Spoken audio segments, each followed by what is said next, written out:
애들하고 협조가 잘 돼야 된다는 게, 애들이 저를 믿고 따라와야지 검사도 잘 되거든요.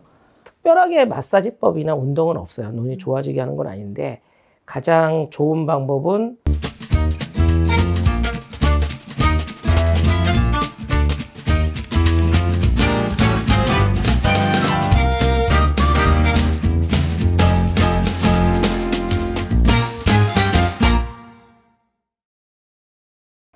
안녕하세요. 저는 한길안과 병원에서 소아안과 파트를 담당하고 있는 김철우라고 합니다.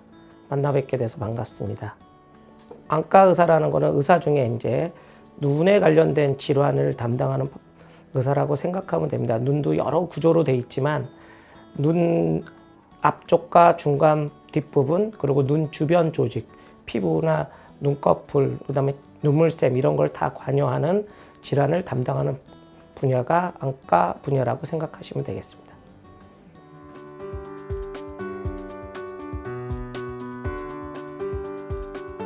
소아안과에서 가장 큰 분야가 두 가지예요. 그러니까 소아 근시, 시력이 나쁜 관리해주는, 시력 관리해주는 분야가 하나의 분야고, 그다음에 사시, 이 두 가지 분야를 소아안과의 큰 부류라고 하는데, 요즘 가장 크게 대두되는 건 근시죠. 근시라는 게 눈이 나쁘다 흔히 알려지는, 우리 애가 눈이 나빠요, 안경을 써야 할까요? 이게 이제 가장 큰 대두고, 그거의 대부분의 원인은 근시, 난시, 원시, 요 건데, 그 중에서도 가장 많은 게 근시고, 가장 요즘 핫 이슈가 된 게 근시인데, 근시가 이제 가장 원인은 유전적인 요인이 좀 많아요. 엄마 아빠가 인자가 있으면 애도 눈이 나쁠 가능성이 높다. 단 애가 환경적으로 어떻게 생활해서 빠르게 발현이 돼서 빨리 어린 나이부터 빨리 나빠지느냐, 관리를 잘해서 늦게 나빠져서 늦게 오느냐, 아니면 그런 게 발현이 안 돼서 눈이 좋은 상태로 가느냐, 이게 세 개 분야인데, 그 중에서도 가장 중요한 건 어린 나이에 근시가 발현이 됐다. 그러면 성장이 되면서 근시가 계속 나빠진단 말이에요.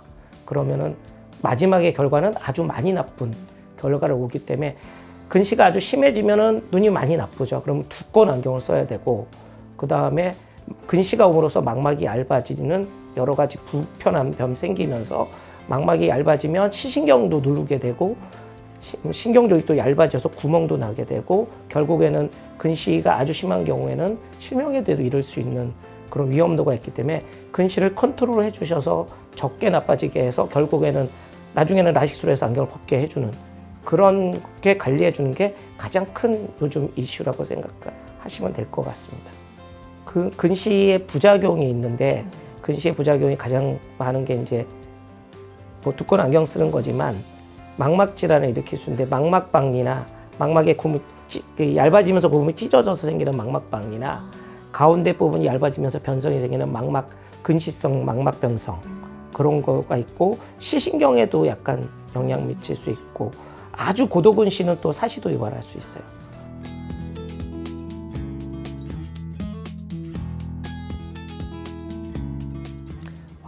소아근시를 컨트롤하는 방법은 크게 세 가지가 있습니다.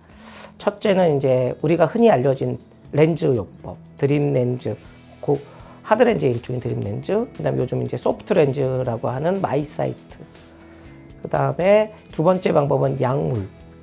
아트로핀을 희석해서 저농도의 아트로핀으로 근시 진행을 억제한다는 논문들이 있기 때문에 약물에 대한 요법. 그다음에 세 번째가 이제 여러 가지 논문이 되고 있고 개발이 되고 있는 기타의 방법들을 소개를 세 가지로 크게 얘기를 하는데요. 우리나라에서 가장 많이 쓰고 있는 건 렌즈요법입니다. 왜냐하면 낮에 안경을 안 낄 수 있는 커다란 부가적인 장점이 있기 때문에. 그래서 저녁마다 렌즈를 껴주는 드림 렌즈와 낮에 끼고 있는 마이사이트는 낮에 안경을 안 낄 수 있는 커다란 장점이 있고요. 근시를 진행하는 억제하는 효과가 있기 때문에 널리 많이 사용하고 있고, 외국에 비해서 우리나라는 렌즈 요법이 훨씬 더 비율이 조금 더 높습니다.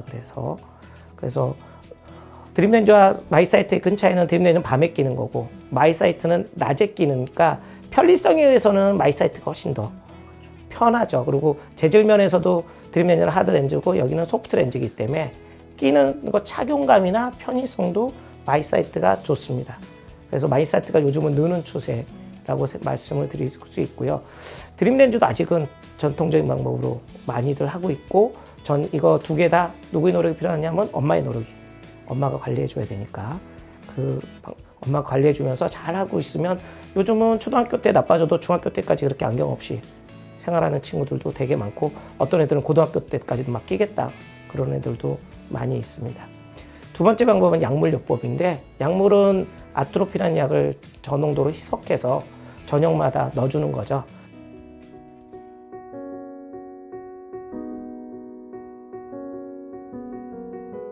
애들하고 협조가 잘 돼야 된다는 게 애들이 저를 믿고 따라와야지 검사도 잘 되거든요. 그러니까 애들하고 친해지려고 하는 게 가장 중요한데 우리가 일부러 어린애 만화도 많이 보고 어린애 동요도 많이 듣고 옛날에 막 그랬었거든요. 그래야지 애들하고 얘기할 게 또 생기고 중고등학생은 게임도 알아야 되고 그게 이제 그렇게 하는 게 애들하고 친해지고 애들하고 접촉이 되고 소통이 돼야지만이 진료가 가능하고 얻은 게 많다. 그 다음에 이제 엄마하고 얘기하는 거거든요. 중요한 거는 애들하고도 얻어야 되고 엄마하고도 접촉이 돼야 된다는 거 두 가지 되게 중요한 거거든요. 그 점이 제일 중요하지 않을까 생각이 드네요. 그렇죠. 라포 현상이 제일 중요한 거기 때문에 애들이 들어오자마자 울고 안 보겠다 그러면 아무것도 못 하는 거잖아요. 그러니까 애들하고 친해지려고 노력하는 거고 엄마하고도 친해지려고 노력하는 거.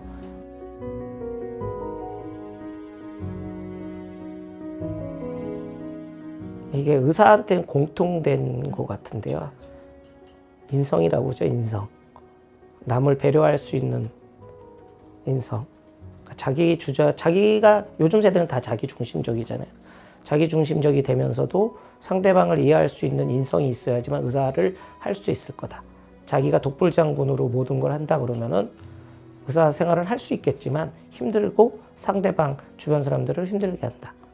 그러니까 상대방을 배려할 수 있는 배려심이 있고 그러면서 의사로서의 지식과 실력이 받쳐줘야지만 의사를 할 수 있는 거니까 자질이라고 하면 첫 번째는 인성, 두 번째는 의사로서 갖춰야 될 지식, 덕목이죠.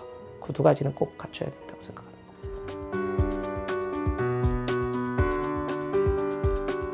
특별하게 마사지법이나 운동은 없어요. 눈이 좋아지게 하는 건 아닌데 가장 좋은 방법은 멀리 보는 거죠. 그러니까 긴장을 풀고 멀리 봐주는 게 눈의 긴장을 풀어주는 거기 때문에 눈을 특별히 마사지하고 운동한다기보다는 멀리 보는 습관을 더 많이 가져라. 근거리 보는 거는 줄여라. 이게 눈에 가장 좋은 눈의 피로를 줄여주는 방법이고 그거 외에 이제 너무 눈이 무겁거나 힘들 때는 눈을 살짝 감아서 1, 2분 눈을 쉬게 해줘라. 그러니까 우리 흔히 말하면 스마트폰 게임기 이런 거 가까운 거 많이 보는 거 나쁘다고 그러잖아요. 그게 100% 영향은 아니지만 그래도 어느 정도 일리가 있는 거기 때문에 근거리 작업에 줄이는 거는 확실하게 눈에 좋습니다.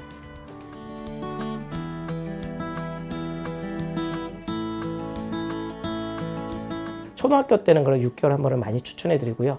중학교, 고등학교 올라가서 이제 바빠지잖아요. 근데 변화가 별로 없거나 눈이 좋은 애들은 1년에 한 번. 그래서 그때도 눈이 좀 나쁘다. 뭔가 질환이 있다 그래도 6개월에 한 번. 그래서 방학 때 저희들이 환자들이 많이 올립니다. 방학 때 주로 오니까. 눈 건강을 위해서는 6개월에 한 번씩 꼭 안과 검진 받으시고 맑은 눈, 정강한 눈을 갖기 위해서는 야외 활동 많이 하시고 그렇게 하면서 행복한 즐거운 하루하루를 보내시기 바랍니다. 인터뷰 들어주셔서 감사합니다.